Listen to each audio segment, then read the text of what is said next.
Hola, mi nombre es Sabrina Espasandin y bienvenidos al podcast The Edtech de Sophie Bailey. Hello, my name is Dean Jacobs and welcome to the Edtech Podcast. Hi, my name is Sabrina Espasandin and welcome to the Edtech Podcast.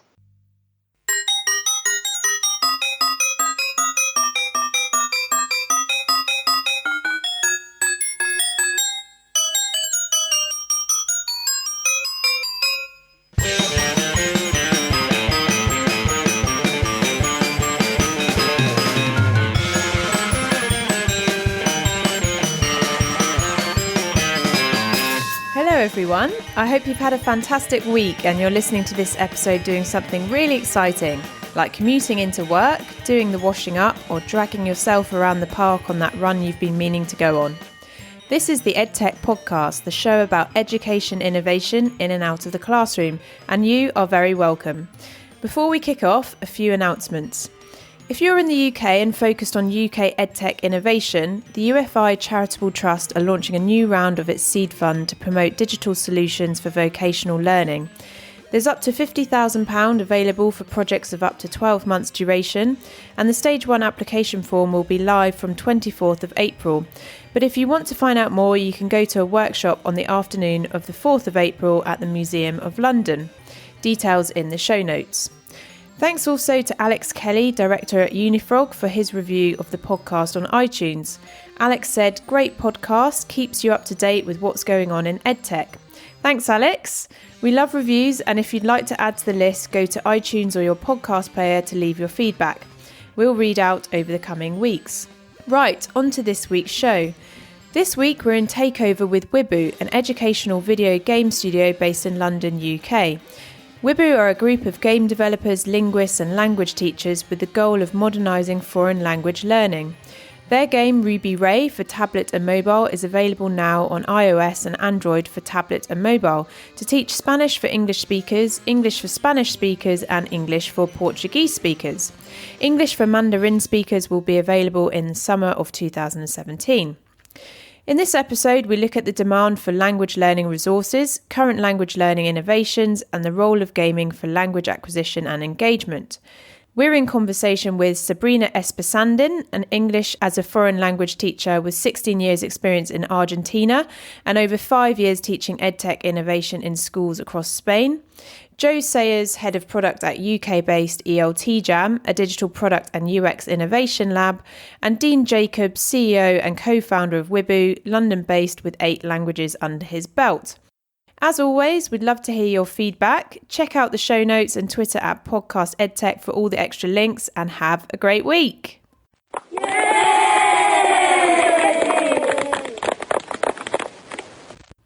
To kick off this episode on language learning innovation, I met with Joe Sayers, head of product at UK-based ELT Jam, popular blog and innovation lab, to find out where ELT is going and what role innovation and gaming may have to play. Here's Joe kicking off with what ELT Jam do.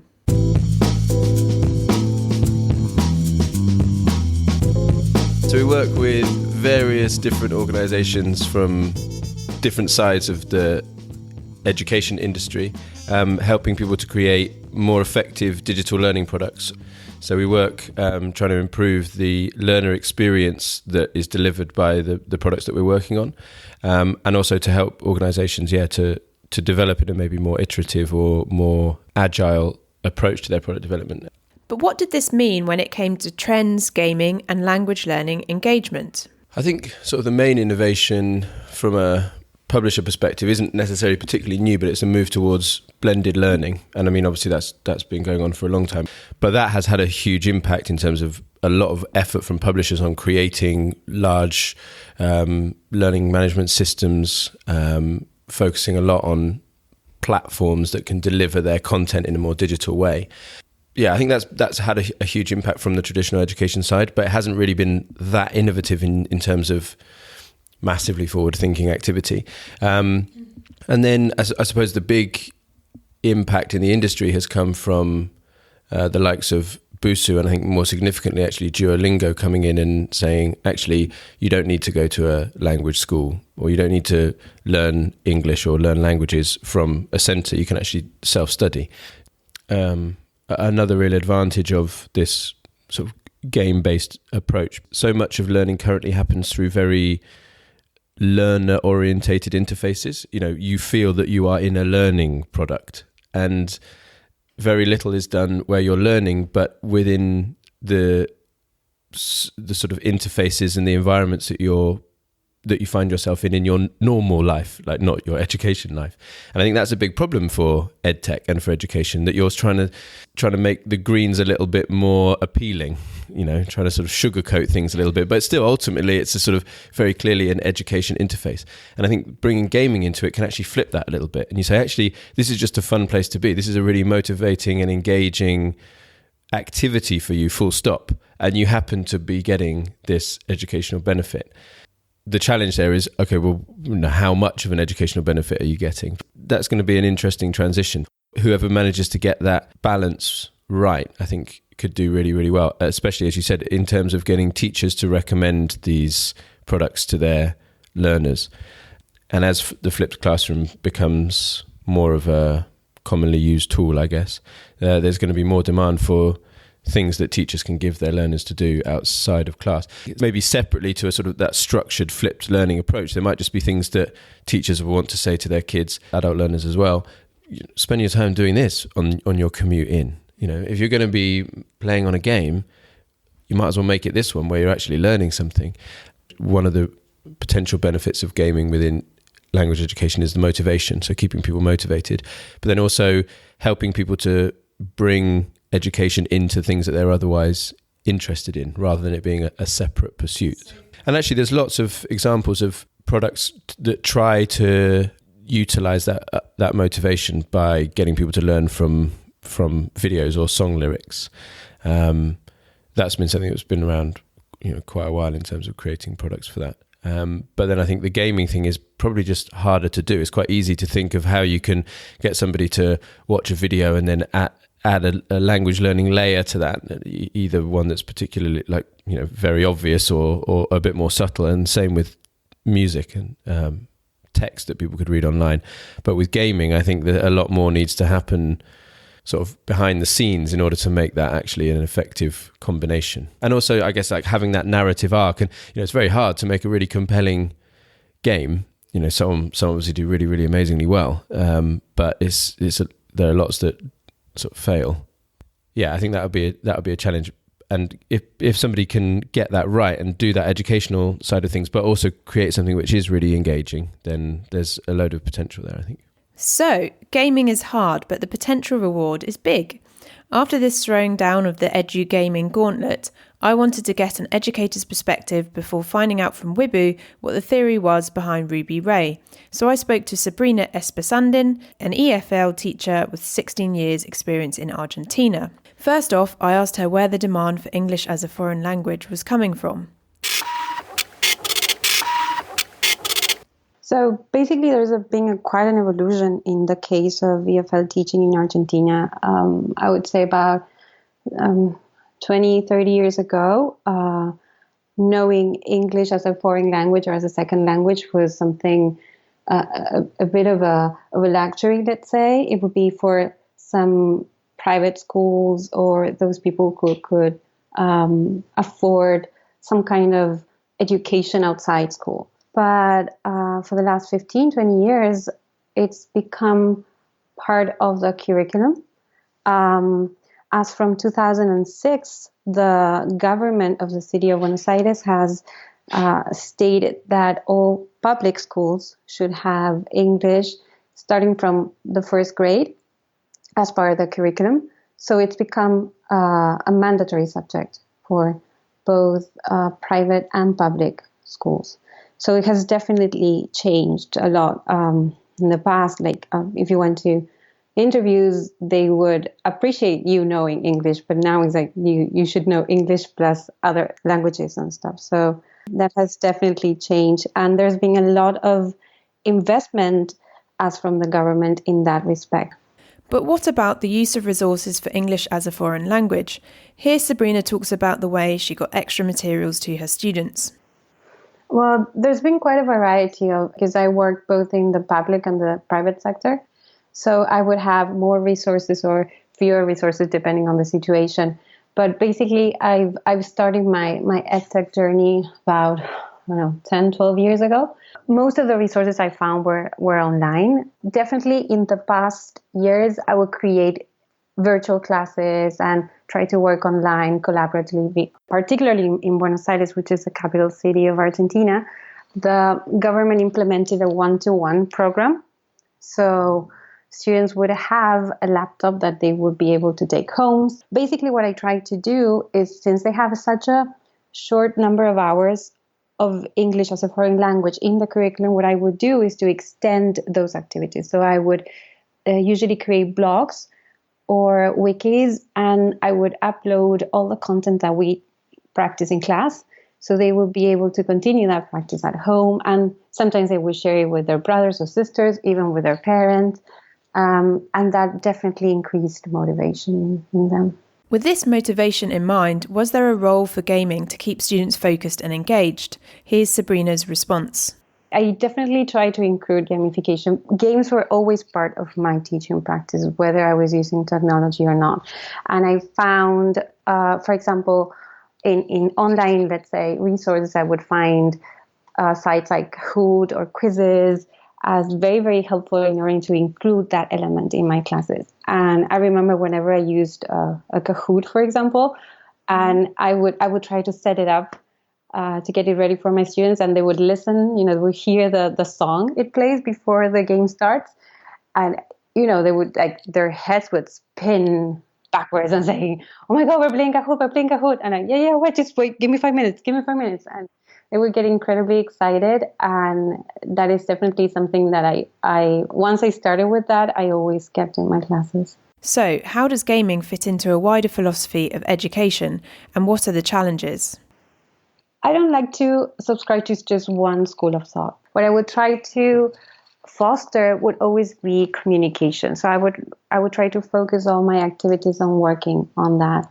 There's a lot of theories as far as neuroscience or, but as long as it served that purpose and students enjoyed my classes and found, English, the whole content, something they could relate to and they could enjoy and have fun and learn through it, then I would apply that. I started learning English when I was 5 years old, right? So, yeah, because we started in kindergarten, then all through primary school, secondary school, and then I started the teacher training college. But I remember I would tell my colleagues that it was really important to learn a different language, started from scratch. So when I was in college, I started learning Arabic from scratch. And it was the best decision I could ever make. Then I started learning Italian. But the point was learning a language from scratch puts you in that situation, that inability to communicate this amazing idea you have in your head that just comes out, blurts out of your mouth in a very simple language. So that is a tip I would always give my friends or my colleagues when they would complain about their kids not understanding the instructions or not being able to remember the vocabulary you taught them last week. And I would say, what if you learn English from scratch? You forgot because you've been, being a learner for so many years that you kind of forget that, anxiety of not being able to communicate the way you want. Despite the differences in culture, I don't know, we speak the same language, but the cultures are quite different. But despite the difference in, the curriculum, the government policies, etc., the fears are always the same. Many teachers are afraid of change and of incorporating different technology elements into their classrooms because they feel like their students know more about the technology itself than they do. And what I usually tell them is that, change is a constant, unfortunately for some, unfortunately for others. It's something you have to come to terms with. And knowledge is accessible everywhere, 24/7, on books, on the internet, on YouTube, on tutorials, on whatever you want it. I think that switch you need to do, that learning takes place 24/7 on any kind of platform, connected or non-connected, that you are no longer the sole source of knowledge, but rather a facilitator, is one of the biggest hurdles I see. But can gaming help support that switch, supporting teachers to facilitate learning out of the classroom? In the case of Wibbu, and going back to Joe's questions, what was the educational theory behind Ruby Rei? Here's Dean Jacobs, CEO and co-founder of Wibbu. So we're an education video game developer based here in London. We develop video games to learn languages. Our game Ruby Rei teaches English to Spanish and Portuguese speakers, and also Spanish to English speakers, and we'll be adding new languages throughout the year. We're a team of 15 game developers, linguists, and language teachers, and this is our mission: to teach the world languages through more engaging ways, through entertainment in particular. As you know, our philosophy is that motivation is the number one factor to successful language learning. You know, as anyone listening will know who's tried to ever learn a language, it takes years and years to learn a language, to get really good at it, to feel really comfortable with it, and to be ready to go out into the open world and use it. And for young people in particular, maintaining the motivation to last 5-10 years studying a language is difficult. It's tough. They have other pressures going on in their lives and at school, and so we want to deliver that language learning content in a more engaging, motivating way. So Ruby Rei is a 3D narrative-based adventure game, currently for mobile and tablet, where the user plays as Ruby Rei, who's a young space explorer. So she spends her life traveling through the universe, taking photographs. She crash lands on an alien planet with her spaceship and robot Molly. And Ruby's mission is to find her spaceship and return back home. And along the way, you meet some hilarious characters. There's lots of beautiful subplots and beautiful scenery that you travel through. And Ruby Rei, for us, the character Ruby Rei epitomizes the essence of what language learners are and what they become. She's inquisitive, she's friendly, she's engaging, she's emotional, she strives to understand others, she's empathic, and we want to be able to show users what it can feel like to be a language learner. So, what's the pedagogy behind language acquisition and Ruby Rei? We're also very into looking at language acquisition theory. One of our favourite theorists and linguists is the American Stephen Krashen, and we look at his 5 hypotheses for language acquisition, which all line up perfectly with the development of video games. So to give an example, one is his effective filter hypothesis, which is to do with the detrimental effect of pressurized environments for memory recall, for memory in general, particularly with language learning. So this is why with Ruby Rei, for example, there are no tests, there's no exercises, there's no grammar lessons, there's no vocabulary list that you need to memorize, there's no right or wrong. It's a totally pressure-free environment. It's all about immersion and emotion. So another one of Krashen's hypotheses that we look at is the input hypothesis and the idea of comprehensible input. So the idea that what you expose the language learner to should be a combination of already existing knowledge, which he denotes with the letter I, plus a little bit of extra new knowledge that is at the time unknown to the learner. But as a whole, that input is comprehensible and understood by the learner. So we do this in Ruby Rei. The entire game is in the language that you're learning. So if you're learning Spanish, all of the dialogue are in Spanish, but the user is able to tap on certain words and phrases in order to translate them back into their native language. And once we've given a user enough exposure to certain words or certain grammatical items, we begin to remove that ability to tap the words or phrases into their native language, because that has now become their existing knowledge, their I. And what we do is we then inject little bits of new knowledge into those sentences that we believe that the user will be able to understand as a whole. And that's how they progress, and that's how they learn more language. I think in terms of number of hours, you do hear all sorts of numbers thrown out there. You hear stats to do with the number of times that you need to be exposed to a certain word or vocabulary item before you actually internalize it and memorize it.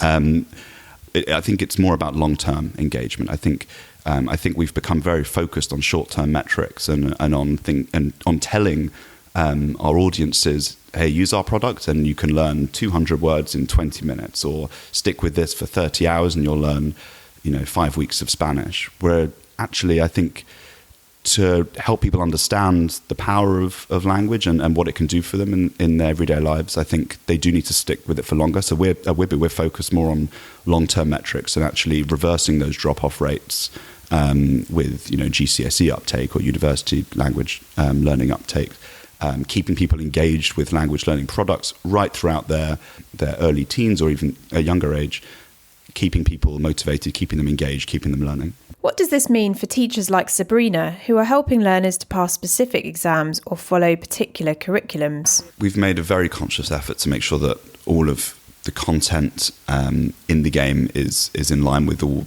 national curricula. So to give an example, our ELT product uses the Cambridge KET curriculum, which is predominantly the A1 and A2 curriculum. We expose the learner in Ruby Rei to around 90% of all the grammar topics in A1 and A2 curriculum.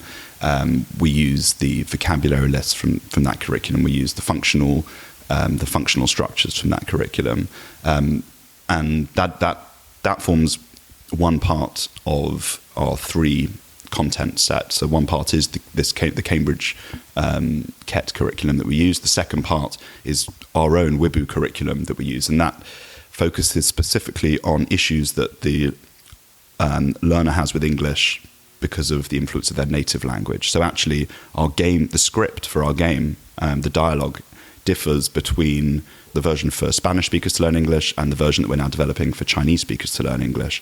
So to give an example, the phonemes or the actual speech, Spanish speakers typically have issues with certain sounds in English that are different to what Chinese speakers have. So we alter the content, and that then creates an additional challenge for us as developers as well. And we can't necessarily go and create a new version for everyone around the world, but we have certain ways of creating clusters. So we can create clusters with romance, speakers of romance languages wanting to learn English, where all of those scripts make heavy use of cognates, for example. Or we may have clusters of languages that don't have a verb to be, or don't have much of a concept of time and tenses. And we'll create script clusters that help us develop the content there. And we also, in the game, we have practice for reading, writing, listening, and speaking as well, which is also a challenge, building into a video game to deliver active language learning content in something that needs to remain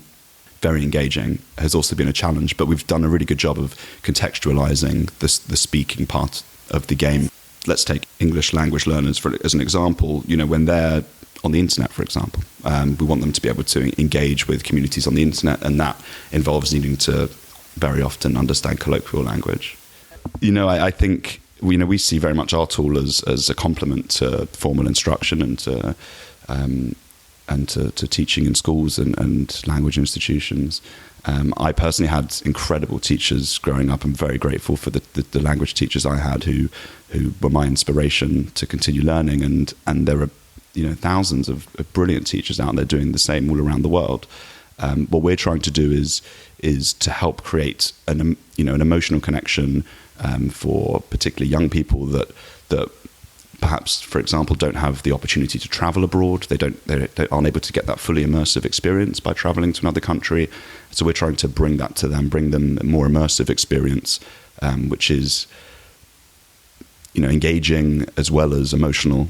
And it's deeply contextualized so that we can take them into a fantasy world in a video game and keep them engaged in that way. So, who's behind Wibbu, and what was Dean's own lead into learning 8 languages and developing a mobile game for language learning? So what's great about our company, I think, is that we have a mixture of game development experts and language experts, and that's both within the operational team itself, but also at a higher executive level on our advisory board, and among our shareholders and our investors. On the team itself, we are all game developers, linguists, language teachers, people that have been working in languages for 10, 15 years, people that have been working in gaming for a similar amount of time. On our advisory board, we have Professor of Linguistics, Dr. Aquilino Sanchez from Murcia in Spain, who's been with us since the start for the last 3.5 years. He's been fantastic in advising us and helping us shape the curriculum and shape the linguistic theory behind what we're doing, and to ensure that it is backed up with proven language acquisition theory. We're also very fortunate to have Nick Jenkins as one of our investors, who was the founder of Moonpig. He was on the board of ARC Education Charity and is involved in many educational projects around the world. He has a fantastic mind, and he's just a great business mind. We also have Ian Hetherington on our advisory board, who was managing director of Sony Computer Entertainment Europe in the 90s. He developed the video game Lemmings, which I don't know if you remember from the 80s or the 90s. So I did fall in love with languages at probably the early stages of secondary school, and that continued right up through university. I ended up studying 8 languages when I was at university, and then went on to work as a translator and an interpreter. After having done my master's in translation and interpreting. I've always been in love with learning languages. I feel very fortunate living in London, where I can go out on a Saturday night and meet people from all over the world. And it's actually probably one of my favorite things about speaking other languages is just being able to connect with people. I don't think it ever finishes, does it? When you start learning languages, I think it's like getting the travel bug as well. I think it's, the more you learn, the easier it gets. The more you experience the benefits of learning languages, the more you realize, hey, if I learn this extra language, I'm now able to speak to an extra 20 million people in the world. I think the need to learn languages has always been there, and personally, I grew up during the internet boom myself. So when I was 12 years old, I remember a modem coming through my door. I installed it. Ramped up a massive phone bill, which my parents weren't too happy about. But at the same time, I discovered this world where I could connect with people all around the world. That's where my personal love for languages started. I realized that I could, make new friends around the world by being able to speak to them and connect with them and understand them better and help them understand me better. And, it goes without saying that obviously the world has continued to move in that way and it's become ever more connected. And now more than ever, it's a time where I think we do need to continue to connect with people and empathize with people and try to understand people and teach people about ourselves and our own cultures. And that's why I think languages do that. Oh, my favorite language learning experience. I think it's undoubtedly the first time that I had real contact, I think, with someone who spoke a foreign language, which was my Spanish exchange when I was about 14 years old at school. And I traveled to Madrid and stayed with this girl, Elena, and her family. And I was on the outskirts of Madrid while all my friends were in the center. So I spent the whole week just surrounded by Spanish speakers who didn't speak a word of English. And that's where I realized the beauty and the power of what speaking another language can do and what it can give you. And I just fell in love with it there and then. I realized the emotional connection that you can develop by speaking another language, and how it opens up your world to new people and how you and new friends, new connections. And I think that really relates to very, very closely with what we're doing at Wibbu. We want to be able to deliver that experience to people that maybe don't have the opportunity to go abroad and to experience or have those emotional experiences. We want to bring those immersive emotional experiences to them through their mobile phones, through their tablets. Give them that exposure to a language that they otherwise might not be able to get. And do that in a really engaging way, in a way that give them that intrinsic motivation and that love for languages that I saw when I was 14 years old.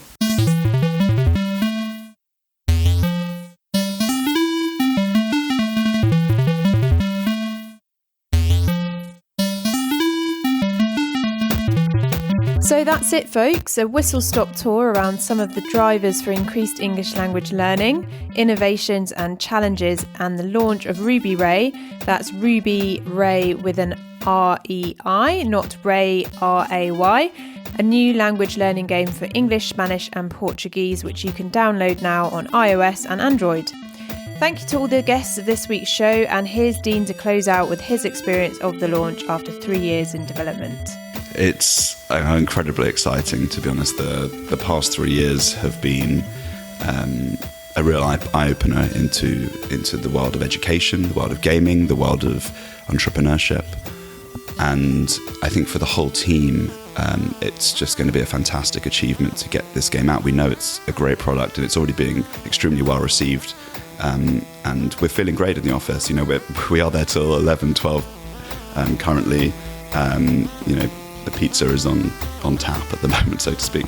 But it's brilliant. There's a lot of enthusiasm in the office, a lot of optimism and real drive to get this product out there. And, you know, we're incredibly hopeful and optimistic as well that it is going to change the way that people look at language learning, change the way people interact with language learning, and realize that there are greater opportunities for fusing entertainment and education. I hope you enjoyed this week's episode. Don't forget to check out Ruby Rei and send your feedback to @podcastedtech or the guys at wibbu.com, @wibbu_studios on Twitter. Sabrina is at SABRIEO, that's Sabrio, and Joe is at Joe_Sayers. If you're feeling really proactive and want to share your love for the Edtech Podcast first birthday episode, you can go to speakpipe.com/the Edtech Podcast and leave a short message for our listener special. Otherwise, that's all, and have a great week.